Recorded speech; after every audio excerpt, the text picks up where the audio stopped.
So I have pretty perfectionist tendencies. And the funny thing is that the people around me would never describe me as a perfectionist because I'm not that typical type A kind of person. I'm more of a creative, slightly chaotic person. But when it comes to the things I really care about, I do feel very perfectionist. And what I've noticed with perfectionism is that it actually doesn't help.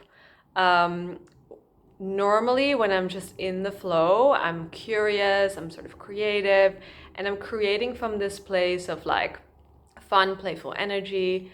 And my work tends to become a lot better. And when I feel very perfectionist about it, it becomes a lot more restrictive and a lot more rigid in a way.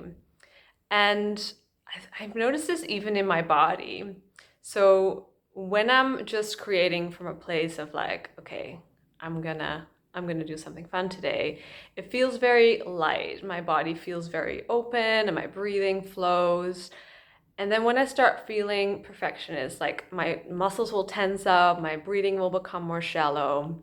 It's a very noticeable difference. And you may notice that in yourself in the areas that you feel perfectionist about. Because I think we all have some of those areas. For you, it could be around your work, it could be around parenting, or what kind of friend or family member you are, around your health and fitness. Um, I think you can really tell the difference when you're doing it from kind of like a loving place and when you're doing it from a I'm trying to prove that I'm good enough, set of mind. And yeah, you can feel that restriction in your body. And so, what has really helped me is to, instead of going into this fixing mode that perfectionism brings up, is to just sort of take a step back and notice how it feels in my body.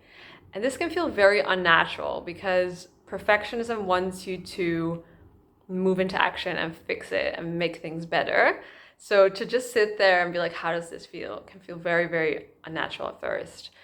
But it does give you a chance to really see what is going on and to notice, like, is this the right state of mind to move forward with this? Or is it better to give myself a little bit of time and space to breathe into what I'm feeling?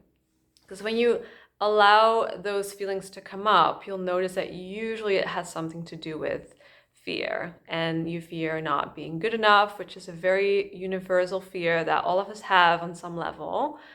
And perfectionism is like your self-protection mechanism against that fear. Like we always think if we're super perfect at what we do, we won't be criticized on this thing that I really care about.